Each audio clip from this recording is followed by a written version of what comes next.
Bueno, pues voy, si os parece, David, voy Ujú. comenzando, David Javier, y mientras se va completando las personas, pues lo primero, muchas gracias a todos y a todas por sumaros a este segundo café transformacional.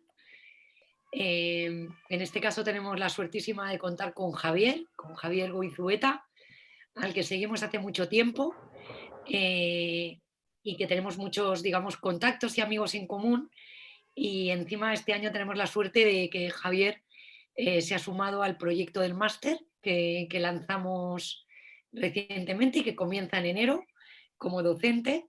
Nos parecía súper importante poder tener a Javier como experto en temas de emprendimiento, en temas de comunidades, en cooperación internacional, que es algo que Javier siempre insiste y ahora sabréis por qué.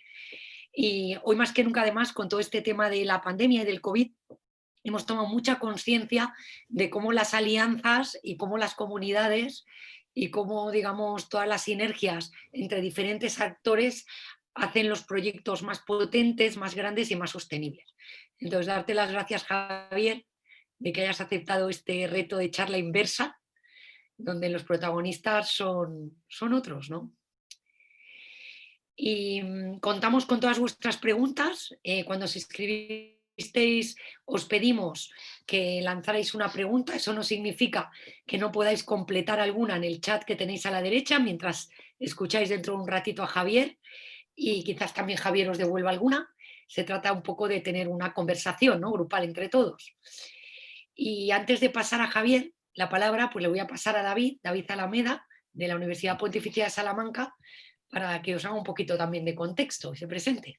Bueno, pues nada, daros las gracias, al igual que el martes pasado, a estos cafés transformacionales y continuaremos durante todos los martes del mes de noviembre. Estos cafés organizamos entre Innuba y la Universidad Pontificia de Salamanca en el contexto del máster en innovación social que arranca en enero y que independientemente del máster pues hemos venido a charlar sobre diferentes temáticas, ¿no? Y la temática de hoy yo creo que es una temática bastante interesante, de plena actualidad y que además es muy tangible, ¿no? Se ven muchos proyectos que se están desarrollando a día de hoy, que es sobre emprendimiento social. Agradeceros a todos el estar este ratito con nosotros y por supuesto a Javier, ¿no? El ser el protagonista, es el que vamos a escuchar. Vamos a tomar todas vuestras preguntas y las podéis completar también con el chat. Y bueno, esta charla nos gustaría que no quedara aquí, que se prolongara a través del tiempo con más inquietudes sobre estas temáticas y que estamos abiertos a cualquier sugerencia que nos queráis hacer. Así que nada, bienvenidos. Y Javier, yo creo que ya es tu turno. María, haces una pequeña bio, ¿no?, de Javier para que el público le conozca un poco y adelante. Bueno, yo lo que voy a pasarle, en el caso de Javier creo que le voy a pasar la palabra y le voy a decir, Javier, preséntate en esta charla inversa. ¿Cómo te Bueno, presentarías tú, no? ¿Qué quieres contar? Y un poco para que sepáis la dinámica, Javier va a hablar durante 5 minutitos, 8, ¿vale? Va a enmarcar un poco el tema y vamos a pasar a las preguntas que son las que van a ir guiando un poco el baile de la conversación. Cuando quieras, Javier. Fenomenal. Pues millones de gracias, María y equipo Innova, y enhorabuena por relanzar este programa, que la verdad que en los tiempos que corren seguro que es un reto enorme, ¿no?, como cualquier emprendimiento social. Como las preguntas están dirigidas en torno al mundo del emprendimiento social, las barreras, etcétera, pues empiezo, si queréis, con una pequeña introducción. Bueno, quería saludaros, veo algunas caras conocidas. Bueno, hola Germán, Luis Alfonso, Héctor, ¿qué tal? Bueno, yo la verdad que antes que emprendedor social he sido consultor de negocio. Estuve unos años trabajando en México y trabajaba para el sector sanitario y la verdad que fue una experiencia maravillosa porque trabajamos en proyectos pues, para laboratorios farmacéuticos, pero que tenían un impacto muy fuerte en la salud de las personas. Implementamos programas a nivel nacional en México para controlar de alguna manera o prevenir los padecimientos y las complicaciones. De alguna manera la consultoría de negocio que hacía para grandes marcas farmacéuticas pues ya tenía el impacto social, pero yo siempre quise ser cooperante, ¿no? Y esta especie de ganas de ser cooperante me viene de antes, me viene de cuando tenía 18 años. Todos mis amigos del cole, cuando empezamos la universidad, se fueron a hacer un voluntariado a Honduras, pues de esos voluntariados que no tienen ningún sentido, ¿no? Que vas ahí un poco a decir, bueno, quiero ayudar porque esta gente es muy pobre, entonces llegas ahí, lo que quieres es que alguien te dé una pala para acabar un montón de zanjas o hacer una construcción o alguna estupidez así, ¿no? Y es un poco lo que hacen muchas organizaciones de voluntariado. Entonces lo que sucedió fue muy interesante. De los 8 o 9 íntimos amigos un poco de mi panda que fueron para allá, ninguno se dedicó nunca a nada relacionado con la cooperación al desarrollo. Y en cambio yo, que fui el que no fui, pues de alguna manera esa no experiencia se me quedó grabada, y unos años después pues empecé y me gustó mucho esto y al final acabé dedicándome, bueno, durante más o menos 10 años a la cooperación. Entonces, pues, primero estuve en México, luego estuve en África, trabajé con una organización que se llama África Directo, que me dio la oportunidad de ser cooperante sin haber sido nunca cooperante, lo cual es un reto enorme porque siempre exigen o tener un máster en cooperación o... Luego hice un máster en cooperación y me di cuenta de que no servía absolutamente para nada, pero estuve viviendo 3 años en África con una organización muy interesante, con un modelo muy innovador que le permitía tener mucha autonomía, hacer cosas con muy poquitos recursos y la verdad que me enamoré de esa organización y decidí seguir por ahí. Estudié un máster en microfinanzas y economía del desarrollo. Luego estuve en la Comunidad de Madrid, he sido financiador de ONGs durante muchos años. Y mi visión del emprendimiento social viene un poco de este mundo, del mundo de la cooperación, del mundo de las ONGs, del mundo de la cooperación institucional. Una de las cosas que más me llamaba la atención cuando yo me dedicaba a financiar ONGs es que en esas dichosas convocatorias de subvenciones tienes que tomar una decisión de si financias una ONG que ayuda a los huérfanos en Honduras o si ayudas a una ONG que ayuda a los enfermos en Mauritania, ¿no? Y es así de duro. Hay recursos limitados para muchísimos proyectos, para muchas necesidades, para realidades muy complejas y muy difíciles y los recursos, como digo, siempre son siempre limitados. Y se establece una competencia por parte de las ONGs que es muy dura, ¿no?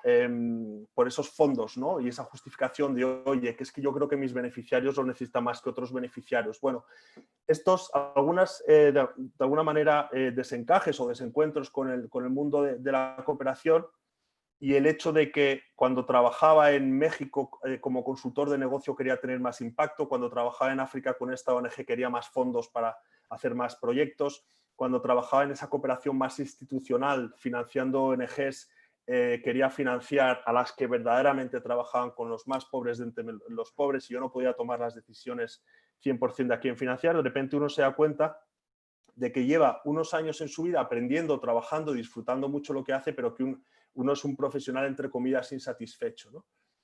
En mi caso, tomé la decisión de emprender, y hablaremos también de eso, cuando en el plano personal yo me lo podía permitir, ¿no? Y uno de los mensajes también que os quería lanzar a los que estéis planteando emprender es que al final es una decisión muy personal, pero bueno, de esto también hablaremos más adelante. Decido dejar esa cooperación institucional, me dan una beca para estudiar en Estados Unidos, en Washington, y cuando presento Social Enterprise, que es mi proyecto de ahora, para que me den esa beca para ir a Estados Unidos, me la dan. Cuando vuelvo a España con el compromiso de implementar ese proyecto, me llaman del Ministerio de Exteriores para ocuparme de la coordinación de la Oficina de Cooperación en Jerusalén. Había estado el año anterior en Palestina y en los territorios palestinos ocupados, recorriéndolo en bicicleta. Fue uno de los viajes más interesantes de mi vida. Me enamoré de alguna manera de un lugar tan salvaje y cuando me ofrecieron un año después este puesto, lo tomé como un regalo que te da la vida y no quise decir que no, pero al poco tiempo de estar en Palestina comprendí que era una cooperación muy politizada. Había una crisis enorme en Siria, en el país vecino, y yo consideraba que el problema de Palestina no era un problema de ayuda humanitaria, sino que era un problema de otra índole, y supe que ese iba a ser el fin de mi vida, digamos, como cooperante. Como tenía este compromiso con la Universidad Americana, cuando terminó ahí, pues di las gracias, cumplí mi contrato de 2 años. Ahí conocí a mi mujer y a la madre de mis hijos, o sea que me llevé muchas cosas de ahí. y desde principios del año 2018 pues creé Social Enterprise con el objetivo de promover el emprendimiento social en España. Y para terminar con esto, que es otro mensaje también importante que suelo lanzar a los emprendedores, cuando queremos crear una solución a un problema social o un problema medioambiental, hay muchas metodologías para diseñar proyectos que sean más efectivos que otros. Pero desde mi punto de vista, una que es clave, es el benchmarking, es entender lo que está pasando en países donde nos sacan una cierta ventaja. Entonces viví un año en Londres mientras montaba este proyecto y entendí lo que era el emprendimiento social. Y es un poco como viajar en el futuro, ¿no? Si nos preguntasen a todos ahora mismo qué haríamos hace 15 años, todos diríamos lo mismo, invertir en Amazon, ¿verdad? Pues esto es un poco lo mismo.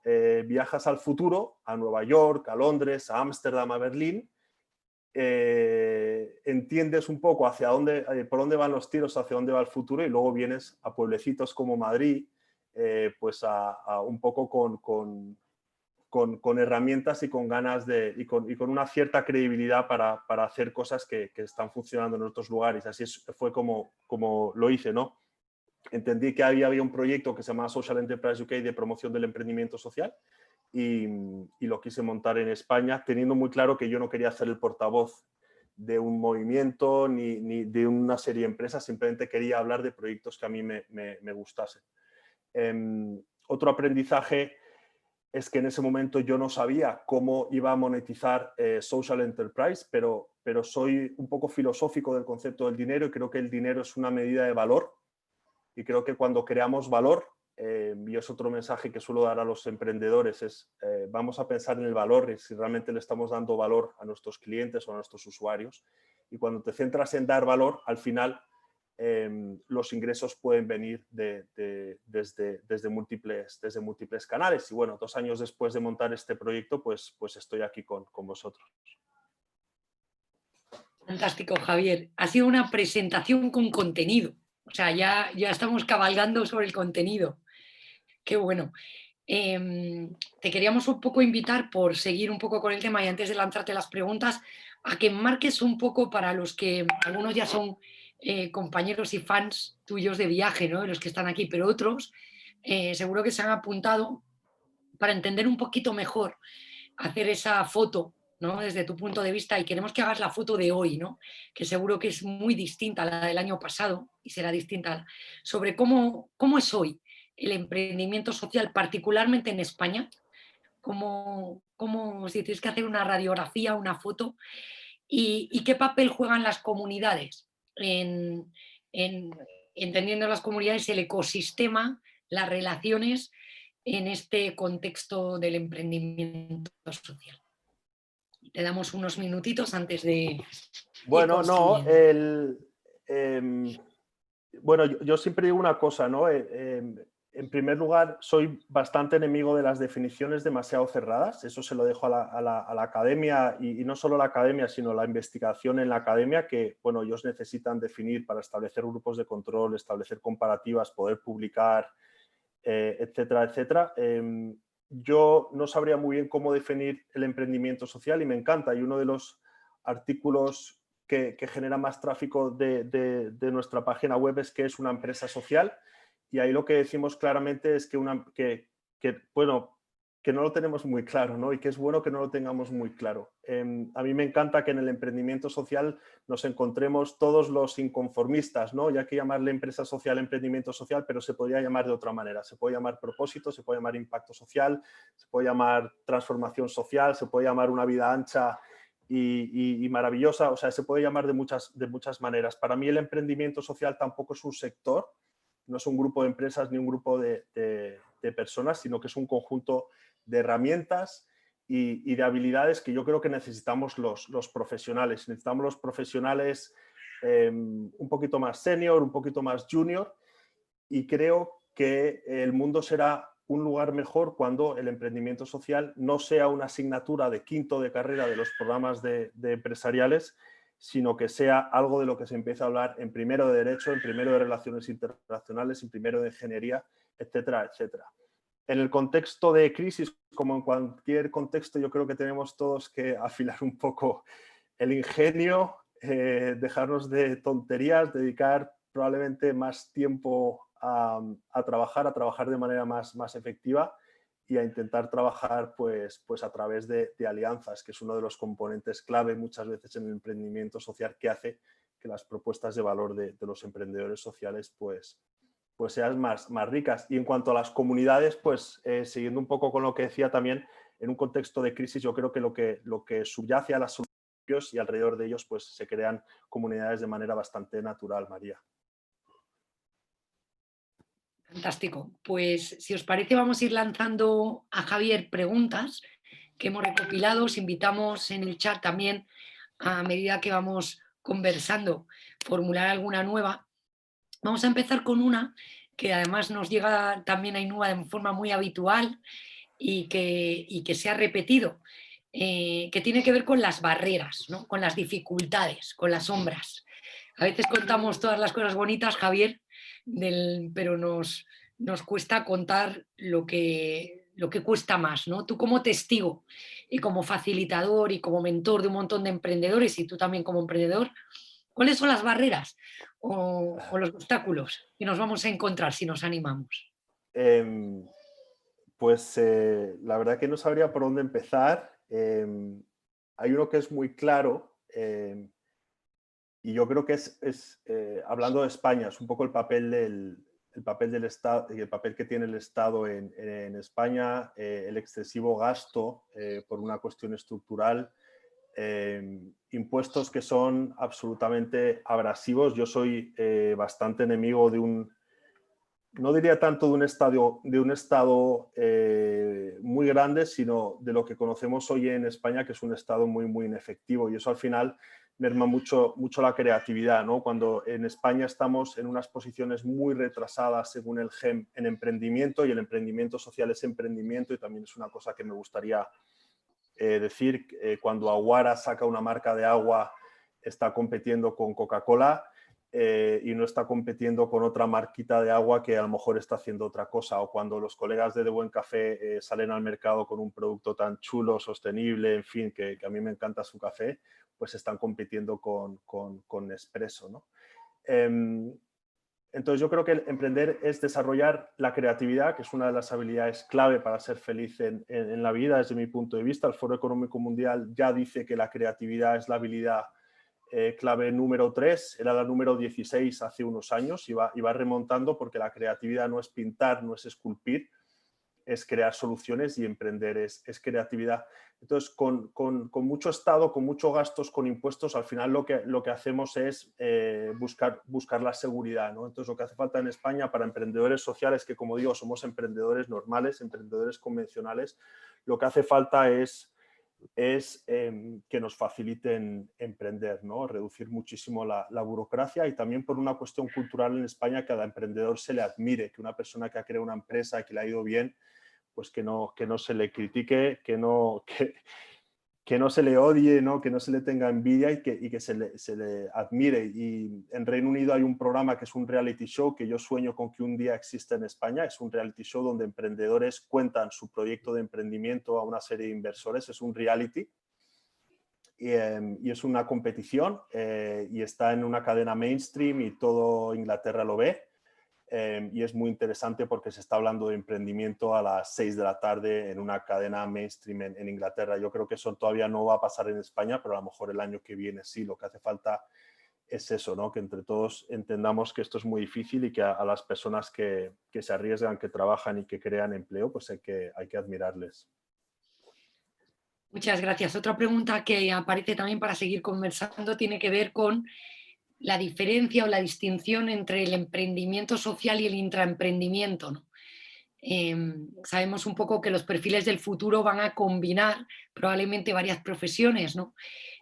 Lo sabemos los que tenemos también compañías, ¿no? Que además de ser parte de tu equipo, tienen un emprendimiento en paralelo. ¿Qué nos cuentas de esto, Javier? ¿Qué diferencia hay que tenerla en cuenta?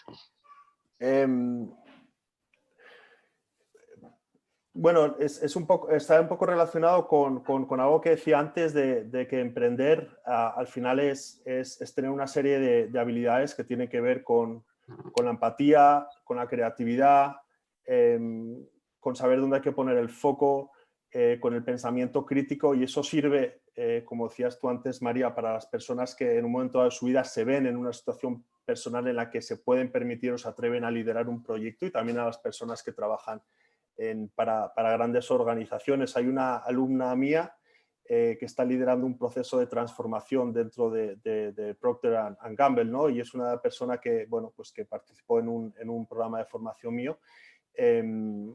Y en ese programa de formación pues consiguió las herramientas para emprender ese proceso, y ella tiene muy claro que no quiere iniciar su propio negocio, que no le importa tener un jefe o una jefa que a veces son más simpáticos y otras veces son menos. Está encantado donde está, lleva muchos años en Procter & Gamble, y tiene por delante un reto que es absolutamente maravilloso, ¿no? Que es la transformación hacia un modelo más sostenible y más empático, digamos, con el planeta y con la sociedad, de un bicho enorme, ¿no? Y la capacidad de impacto que tiene ella, Delia, es mucho más grande probablemente que la que yo pueda tener, ¿no? Desde mi pequeña empresita boutique, ¿no? O sea que muchas veces hay que relativizar estas cosas. Yo también suelo poner como ejemplo a WhatsApp. Para mí WhatsApp es una de las empresas con más impacto social del mundo, Facebook por descontado, pero y además me gusta hablar de WhatsApp porque muchas veces la gente dice, oye, hay que medir el impacto, no hay que medirlo, qué importante es medir el impacto. Yo creo que el impacto hay que medirlo si se puede medir, pero hay empresas que nunca podrán medir el impacto y quizá no lo tengan que medir. Y WhatsApp es una de ellas. No creo que nunca WhatsApp pueda decir lo que hace, lo que transforma, hasta qué punto ha conseguido bajar los costes en la comunicación, en la generación de comunidades, en muchísimas cosas que son muy positivas. O sea, que no pensemos tampoco en el emprendimiento social como yo voy a crear una empresa para resolver o para contribuir a uno de las Naciones Unidas, sino que cualquier persona desde su silla mañana mismo puede ser emprendedor social. Hablemos precisamente, parece que vamos ahí como bailando. Te anticipas, pelín, a la siguiente pregunta, es estupendo, que tiene que ver con cómo medir ese impacto, ¿no, Javier? Muchos de los emprendedores sociales nos preguntan constantemente cómo garantizar el impacto de mi negocio, o qué criterios, qué elementos debo meter en la ecuación para tener el máximo impacto, para que mi impacto sea lo más grande o lo más profundo posible. ¿Qué cuentas tú sobre ello? Pues es muy buena pregunta. Bueno, yo creo que el punto de partida tiene que ser no fastidiar. O sea, si estamos haciendo algo que es malo para la sociedad o malo para el planeta y tenemos esta conciencia, pues mira, no te metes ahí, ¿no? De la misma manera que no te metas en una ONG, que no sea la ONG donde tú le dirías a tu madre, mete aquí tu dinerito en Navidad para ayudar a las personas más pobres. Yo creo que para ser felices hay que ser coherentes. Hay una definición de felicidad que me encanta, que le atribuyen a Gandhi, y Gandhi dice que para ser feliz hay que poner en consonancia los pensamientos, las palabras y los actos. Y a lo mejor ser emprendedor social o trabajar en algo que te gusta tiene que ver un poquito con eso. Yo creo que hay que ser coherente. Creo que el impacto social como una variable comercial es muy interesante, y que lo que se está generando en el mercado es una alimentación entre una demanda que exige cada vez conectarse con los valores en sus decisiones de compra y con empresas que también ven, digamos, su labor como organizaciones, su labor operativa como una herramienta también de transformación social, y se está produciendo un círculo que es muy, muy valioso. Creo que hay empresas que su posicionamiento para poder diferenciarse es muy claro. Estoy resolviendo un reto social, estoy resolviendo un reto medioambiental y que está completamente ligado a su propuesta comercial, y yo creo que eso es muy, muy interesante. Hay empresas que quizá estén poniendo demasiado el impacto social en su propuesta de valor y se estén dejando un poco de lado muchas veces la calidad del producto y la calidad del servicio. Y mi mensaje sería: la recurrencia se produce casi siempre cuando el producto es bueno. O sea, si creas algo verdaderamente bestial con una marca súper transgresora, seguro que los primeros clientes, los primeros seguidores en redes sociales te van a aplaudir muchísimo. Es muy peligroso cuando quieres crear un proyecto con impacto y te aplauden y te dan palmaditas. A esas personas ni las miréis. Cuando alguien os diga esto no me lo creo, ¿de dónde va a salir el dinero? A esa persona sí que hay que escucharla porque seguro que va a dar un consejo valioso. Pero al final lo que quiero decir es que, y yo creo que es un poco lo que veo, por lo menos en el ecosistema en España, también del lado de los inversores, hay que medir el impacto, pero tampoco la medición del impacto tiene que ser una actividad tan importante o que se lleve tantos recursos o que se lleve tanto tiempo que haga que nosotros como emprendedores sociales tengamos que perder el foco, ¿no? Fantástico. Otra pregunta también recurrente que nos ha hecho los asistentes y que también nos llega en los últimos tiempos más que nunca, tiene que ver un poco con los sectores calientes en emprendimiento social. O dicho, nos gusta también hablarlo desde el otro sitio, las necesidades sociales no cubiertas, ¿no? Es decir, tras la pandemia o en plena pandemia, desde tu punto de vista, Javier, si tenemos varias ideas en la cabeza, o bien porque queremos invertir en ellas con impacto social, o bien porque queremos formar parte o liderarlas, ¿dónde nos recomendarías que ahora mismo somos más útiles apostando? ¿En qué sectores o en qué necesidades sociales serían más interesantes hoy poner la vista? Pues mira, yo creo que lo más importante, aparte de unas nociones de negocio que por supuesto hay que saber, ¿no? Y entender un poquito si tiene sentido meterte en un mercado que es muy competitivo, porque si hay mucha competencia lo que vas a tener que hacer al final es tener una propuesta de valor muy diferencial o bajar mucho los precios. Normalmente la bajada de precios, que es una bajada de costes, no se llevan bien con la sostenibilidad. Normalmente los productos que tienen una estrategia de posicionamiento de liderazgo en costes son, bueno, pues los Primark, ¿no? En fin, en todas las industrias hay líderes en costes. Normalmente no son productos que puedan ser sostenibles. Creo que es muy importante unas nociones básicas, pero lo que creo que es mucho más importante es que sea un área social, un área medioambiental que nos apasione, ¿no? que nos guste mucho, lo cual no quiere decir que tengamos que ser unos expertos. Yo siempre hablo de los ODS como un marco, como una agenda, como muchas cosas, pero también como un menú de necesidades por resolver. Y a muchos emprendedores con los que hago talleres me dicen, oye, que es que no sé qué proyecto elegir. Pues detrás de los 17 ODS hay 169 metas, esos 169 metas son un menú de problemas que se pueden responder con soluciones empresariales. Por ejemplo, si los profesores de la educación secundaria en Malawi no están actualizados, la solución empresarial podría ser una plataforma de contenidos que sea complementaria a esos currículums en países africanos y que de alguna manera no sustituyan al profesor, sino que hagan que complementen el proceso formativo para que los estudiantes saquen mejores notas. Y así todo. Los problemas sociales y medioambientales siempre tienen una respuesta empresarial. De hecho, una empresa es una solución. Y antes de que llegásemos al estado del bienestar, María, yo creo que casi todas las empresas eran sociales, ¿no? Las universidades eran sociales, los coches eran sociales, la electricidad era social, no sé cómo decirte, los fertilizantes eran sociales, o sea, todo ayudaba, digamos, a mejorar los enormes problemas sociales y medioambientales que había en esas sociedades. Entonces, bueno, eso es un poco mi recomendación, que nos apasione lo que hagamos y que nos formemos un poco antes de entrar en un sector. Hablando de formarse, Germán nos manda una pregunta, me ha aparecido por privado, pero yo la hago pública con tu permiso, Germán, que habla de qué debilidades detectas como principales en el cuerpo de proyectos que analizáis, ¿no? Es decir, creo que nos llegan muchos proyectos, Javier, y muchas veces nos toca mentorizar o coachar proyectos y es cierto, y está muy bien traída la pregunta, que muchas veces se reiteran, ¿verdad? Las debilidades. ¿Cuál es tu punto de vista? ¿Cuál es donde suelen ser las dificultades más grandes?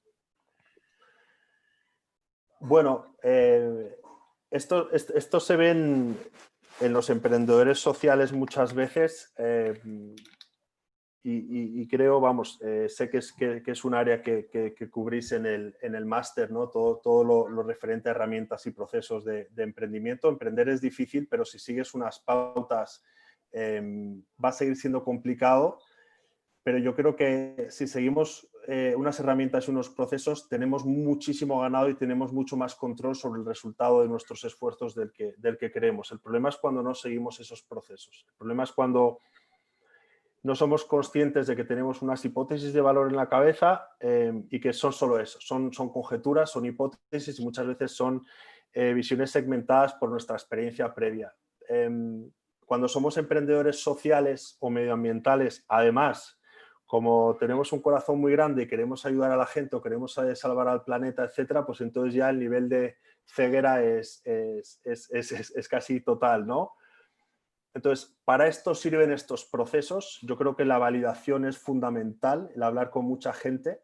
Está muy bien obsesionarte con tu idea de negocio o con tu solución a un problema social, pero hay que validarla mucho.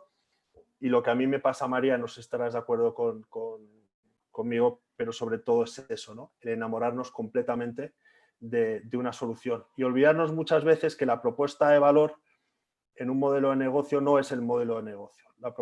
El modelo de negocio tiene que ver con clientes, tiene que ver con canales y al final tener una propuesta de valor coherente es tener un modelo de negocio coherente. Muchas veces creamos propuestas de valor que nos encantan, pues voy a abrir un restaurante y además va a ser un restaurante chino, y además va a ser un restaurante indio, y además va a ser un restaurante tailandés, la decoración va a ser maravillosa y la carta va a estar en todos los idiomas y además la carta va a estar en braille. Y después de haber creado una propuesta de valor que tiene absolutamente todo y que es absolutamente maravillosa, nos olvidamos que, por ejemplo, nuestros clientes tienen que saber que existimos. Y que los clientes sepan que existimos es quizá el reto más importante a la hora de crear una empresa. Y para que los clientes sepan que existimos, tenemos que afectar mucho a esa propuesta de valor. Y probablemente tengamos que subir los precios porque vamos a tener que invertir en marketing, en fin, una serie de cosas. Muchas veces nos olvidamos de esa visión un poquito más global de lo que es una empresa. Y hablando de visión global y de clientes, queríamos poner un poquito también el foco en algo que nos gusta mucho en Innova y en la UPSA, y David, que es profe de eso, me va a entender, y fuimos compañeros muchos años de investigación, que tiene que ver con la escucha, ¿no? Tú hablabas de la escucha interna, Javier, de conectar con tus pasiones, no a todo el mundo le gustan las ballenas, ni a las personas, ¿no? Y es muy importante adherirte al ODS que te mueve y lo compartimos completamente, hablando de propósitos. Pero luego también está la escucha del otro, ¿no? Que en emprendimiento social hemos escuchado, hablando de escucha, que si cabe es más importante y que probablemente las herramientas convencionales a veces no son suficientes, ¿no? Para escuchar al otro. ¿Cuál es tu experiencia en emprendimiento social? ¿Qué tipo de escucha o qué herramientas para escuchar desde tu punto de vista te han resultado útiles? O dices, no os olvidéis de esta. Cuando dices escuchar, ¿te refieres a escuchar a los usuarios, a entender un Sí, a la escucha poquito? de usuario, sí. Pues fíjate que yo, o sea, en ese sentido, muchas de las metodologías bueno, que enseñáis en el programa son absolutamente claves. Y además hay gente que dice, bueno, yo es que sé de Lean Startup, o es que yo sé de Design Thinking, o es que yo... Pero muchas veces el ejercicio de ellos te hace familiarizarte muchísimo con ellas y entender uno de los valores de esos aprendizajes, aunque ya sepas algo de ellos, es entender verdaderamente la importancia que tienen, ¿no? No por haberlas aprendido, por haberlas estudiado, te das cuenta de hasta qué punto, si estableces un proceso de alguna manera pautado de aprendizaje y emprender, crear una startup no es planificar, es buscar un modelo de negocio, es buscar tu proyecto hasta encontrarlo. En ese proceso de búsqueda, evidentemente identificar a cuáles serían esos usuarios, esos primeros, los early adopters, que no son los jóvenes en Madrid, ni los jóvenes en Barcelona, ni las mujeres con el pelo castaño que están cansadas de esto, otro. Son muchas veces 100, 200, 300 personas y esas personas es muy bueno ponerles nombre y apellido, saber cómo se visten, qué desayunan por la mañana y muchas veces cuando entendemos bien cuál es ese viaje de usuario, empatizamos bien con él, empezamos a transformar nuestro modelo de negocio y entonces es ahí cuando esa escucha está siendo efectiva. Si creemos que estamos escuchando pero no estamos cambiando nuestros proyectos, que no estamos escuchando bien. Y yo creo que también hay que darle mucho la brasa a la gente, a nuestros amigos, a nuestras madres, a nuestras parejas y preguntarles muchas cosas y validarles muchas cosas, porque cuando estás metido en el bosque, te habrá pasado a ti, María, también, se te ocurren unos disparates alucinantes, ¿no? Y muchas veces esos disparates, tú mismo en 24 o en 48 horas ya te das cuenta, pero hay veces que no y es bueno que alguien te lo diga, ¿no? Y alguien que se preocupe por ti, no alguien que te dé una palmada y digas, este proyecto me encanta, cuenta conmigo cuando me necesites. A esos no hay que escucharles. Pues para terminar, ir terminando, Javier, antes de dar paso a Aitor, que queremos que también no, comparta con nosotros como emprendedor social su experiencia, dos cositas. Una tiene que ver con comunidades. Cuando yo me metí en esto de la innovación social, y uno de los profesores del máster me lo recordará, Luis Madrid, Cristian también, yo una de las primeras preguntas que hacía era, ¿cómo se hace comunidad en este mundo? ¿A dónde voy? ¿Por dónde empiezo? ¿No? Hay mucha gente que está metiéndose en esta temática por primera vez y frente a lo mejor el mundo de la tecnología o de la transformación digital, en el tema social está todo un poquito más opaco, ¿no? ¿A qué foros voy? ¿Dónde están las organizaciones? ¿Cómo hago amigos? ¿Qué recomendarías, Javier, para comenzar un poco en este, que no nos gusta llamarlo sector, en este mindset, en esta forma de vivir, ¿no? Em,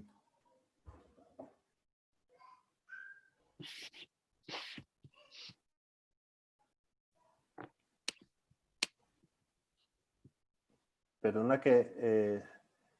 María, ¿me escuchas bien ahora? Es que se ha cortado un segundito, no sé. Hola, perdona. Sí, me he ido un minuto y ya estoy aquí. Te escucho. Vale, fenomenal, perdona, estupendo, se me escucha bien, ¿verdad? Fenómeno. Bueno, fíjate, aparte de las comunidades, yo creo que es muy interesante hablar de marcas. Yo he aprendido recientemente lo que es una marca. Y otra cosa de la que hablamos cuando hablamos de emprendimiento social es por qué crear un proyecto, por qué crear un producto cuando puedes crear una marca. Y lo que vemos muchas veces en empresas como, y voy a hablar de otro ejemplo de una empresa que conoce mucha gente, que es Aguara. Aguara vende agua mineral embotellada. Cuando ve que necesita más ingresos, crea otra nueva línea, otra nueva marca de agua, otra nueva marca, perdón, de refrescos. Acaban de empezar hace poco a empezar a mirar proyectos de consultoría, pero si lo pensamos, Aguara, más que una empresa que vende agua mineral embotellada, es una marca que podría hacer muchísimas cosas, ¿no? Con una propuesta de valor, con un propósito tan radical, que es hacer tan relevante una decisión tan poco importante como es qué agua bebemos, pues al final se crean comunidades alucinantes, ¿no? Entonces, muchas veces el crear marcas que sean muy extremas, que sean muy radicales, que sean muy disruptivas, pues como Ecoalf también, hace que las comunidades proliferen de una manera muy importante. Una de las cosas más importantes para mí, creo yo, del emprendimiento social es la marca. La marca no es un logotipo, es la manera en que nos perciben los usuarios, y eso tiene que ver con que si van a elegir nuestro producto, cuántas veces van a elegir nuestro producto, cuánto estarían dispuestos a pagar con nuestro producto, con qué recurrencia van a elegir nuestro producto. Entonces, la marca no es algo intangible o algo etéreo que no debamos cuidar, sino que es un activo muy importante de las empresas. Creo que merece la pena, antes de salir al mercado, el pensar qué marca y qué valores hay detrás de la marca. Ser un poco atrevidos con la marca, porque al final nuestros prescriptores no son solo las personas que encuentran nuestro producto, también están en redes sociales, y el darles contenido para que hablen al final va a hacer que crezcan nuestras comunidades también de manera orgánica, que tengamos más visibilidad y que el día de mañana compren más nuestros productos. Genial. Y por terminar, no queremos dejar a Íñigo fuera. Te vamos a pedir un aprendizaje, ¿vale? Que haciendo un poco background, seguro que miles. Pero uno gordo, Javier, uno de esos que nos vamos hoy a dormir y decimos, jolín, lo que ha aprendido este hombre, uno que digas que puede ser algo también que has soltado, a veces decimos algo que has desaprendido también en tu carrera, y luego que nos recomiendes un libro David, o digo Javier, un libro que para saber un poquito más de emprendimiento social, de comunidades o de lo que estamos hablando, nos podamos comprar estos días. Bueno, voy a empezar con la segunda cosa. Como digo también, y es un poco mi visión personal, pero creo que creo que el emprendimiento social es emprendimiento. Creo que el emprendimiento cada vez va a ser más social, lo cual es buenísimo por cuestiones regulatorias, por cuestiones de exigencia de mercado, por cuestiones de competencia, por cuestiones de información, de globalización, de estado de bienestar. O sea, si ya se está fusionando, digamos, o si la empresa social ha dejado de ser una cosa demasiado revolucionaria y está impregnando otros modelos de negocio, y si empresas grandes se están transformando hacia modelos más sostenibles porque les ha salido un actor o un competidor incómodo en muchos sectores, que son las empresas sociales que tienen una propuesta de valor tan radical. Como digo, creo que el emprendimiento social es emprendimiento. Y a mí me ha ayudado mucho, probablemente el libro que más me haya ayudado, que creo que es el libro de cabecera de muchos emprendedores, es Lean Startup de Eric Rice. En general... Leire, perdona en el chat para... Tú no te preocupes, Javier, que te estamos... En general, y fíjate, ¿no? Muchas veces hablo en un programa de formación que doy, hablo de Coca-Cola y la gente me dice, pero ¿cómo hablas de Coca-Cola, ¿no? En un programa de empresas sociales. A mí Coca-Cola es una empresa que me parece fascinante por muchos motivos. Entonces, yo creo que los emprendedores o intraemprendedores que harán mejor las cosas son los que nos fijamos en aquellas marcas que están haciendo las cosas alucinantemente bien, que son las Coca-Colas, los de Buen Café, que va a hablar ahora Aitor con nosotros, los WhatsApps y empresas que están muchísimo más consolidadas. Entonces, cuando entremos en su página web, aprendemos de su página web, cuando veamos el email que nos mandan para vendernos un producto, entendamos perfectamente cómo está maquetado ese email, y esas tienen que ser nuestras referencias. Y en cuanto a aprendizajes... uno, Javier, uno que digas, por fíjate que, pequeño que sea.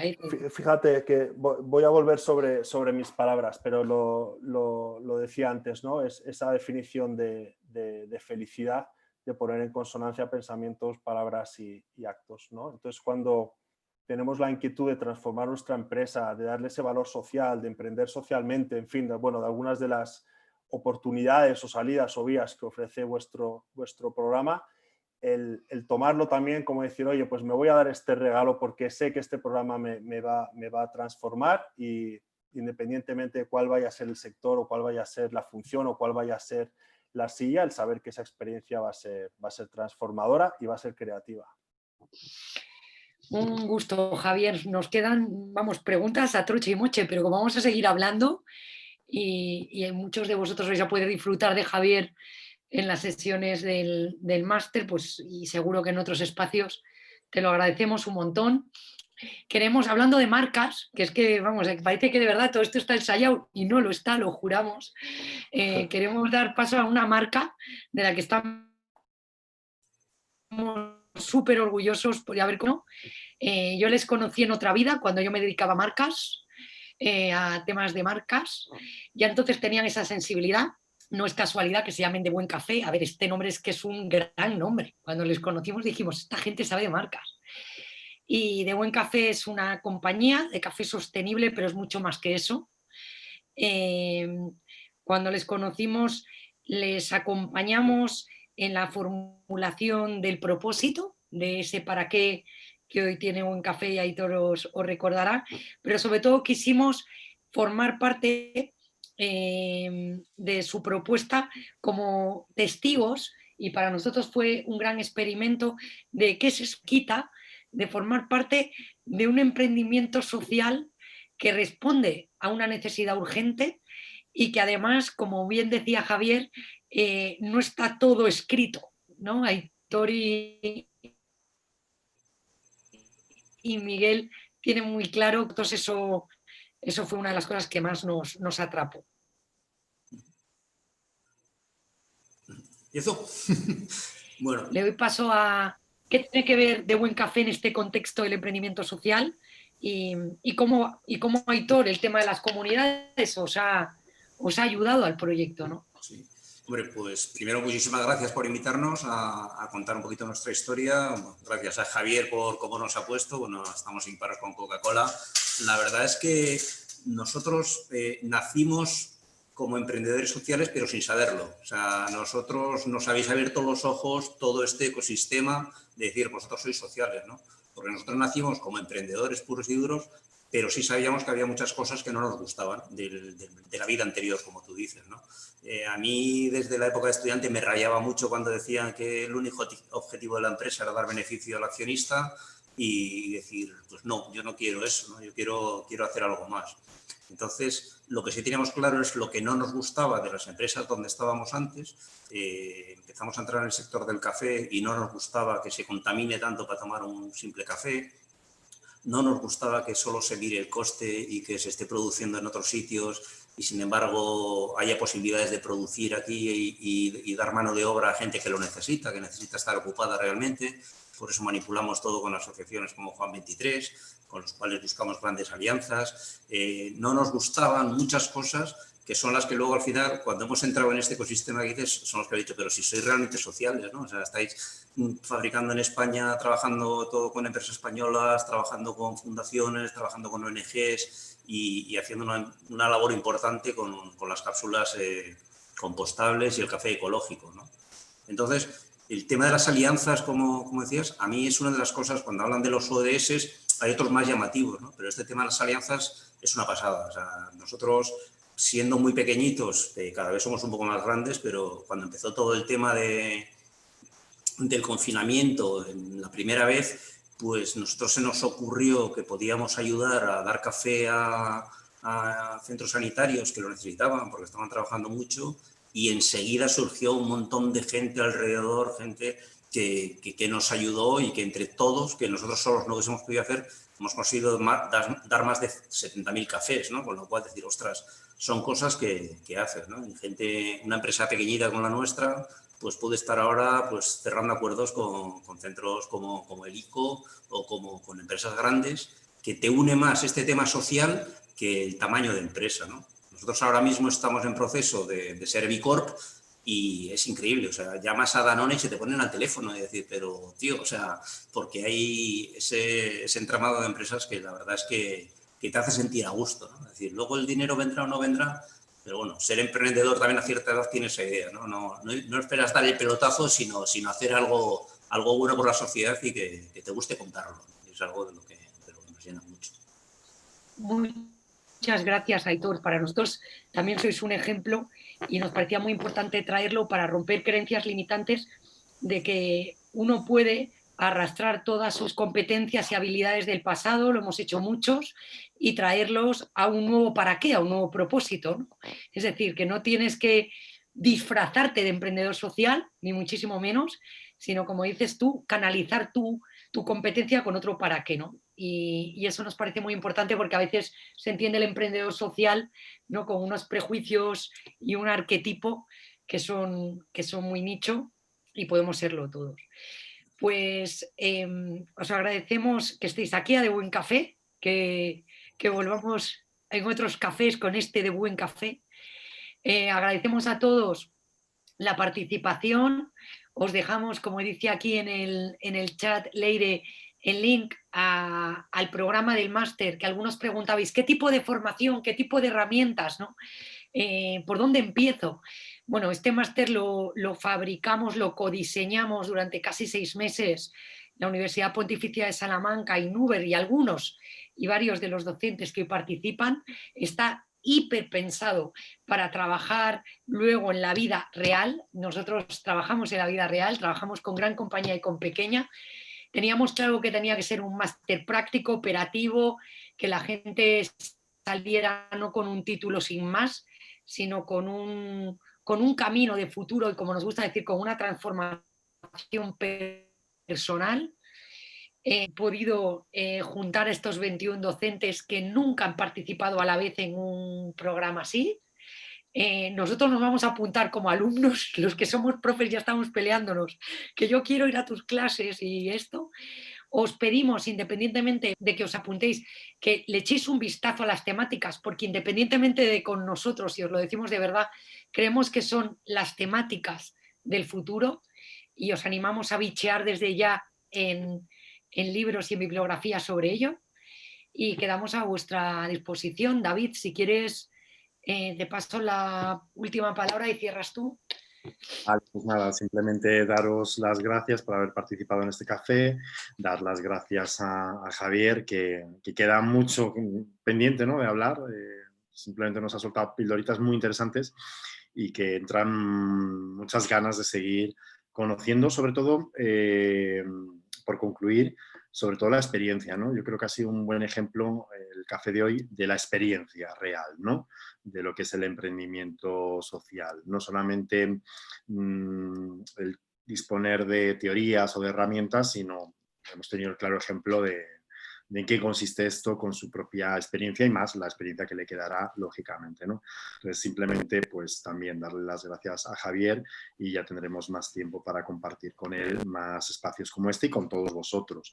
Bien en el máster, bien en otros espacios que hagamos, incluso en espacios abiertos que hagamos dentro del máster. Es decir, también entendemos, si estamos hablando de comunidades, pues que el máster es la plataforma para generar esas comunidades y que no solamente tienen que estar ceñidos a lo que son las clases. Nada más, tenéis ahí toda la información, os seguirá llegando información de más cafés y más actividades que realizamos desde Innuba y desde la Universidad Pontificia y nada, feliz martes y esperamos veros el martes que viene también en otro café pues transformador, trascendente y con impacto, ¿no?, que de eso se trata, que al final generemos, que nos llevemos algo, ¿no?, un pequeño aprendizaje de cada uno de estos martes, ¿vale?